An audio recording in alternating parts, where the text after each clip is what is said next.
ஆண்டவரில் தூய்மையாய் வாழுங்கள். தந்தை, மகன், தூய ஆவியின் பெயராலே ஆமீன். உங்கள் இதயத்தில் இருத்தி தியானிக்க உங்களுக்கான இன்றைய வசனம் யோனா அதிகாரம் 2 இறைவசனம் 7. என் உயிர் ஊசலாடி கொண்டிருந்த போது ஆண்டவரே, உம்மை நினைத்து வேண்டுதல் செய்தேன். உம்மை நோக்கி நான் எழுப்பிய மன்றாட்டு உமது கோவிலை வந்தடைந்தது. ஜெபம். அன்பின் பரலோக தந்தையே, உம்மை நோக்கி நாங்கள் எழுப்புகின்ற விண்ணப்பங்கள் உம் திருப்பாதத்தில் வந்து சேருவதாக.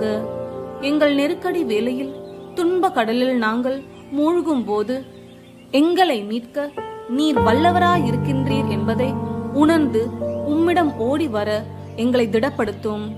நீர் எங்கள் குற்றங்களை மன்னிப்பவர். நாங்கள் பலவீனத்தால் தவறு செய்தாலும் உம்மில் மீண்டு எழ எங்களுக்கு தயை செய்யும். ஆமேன்.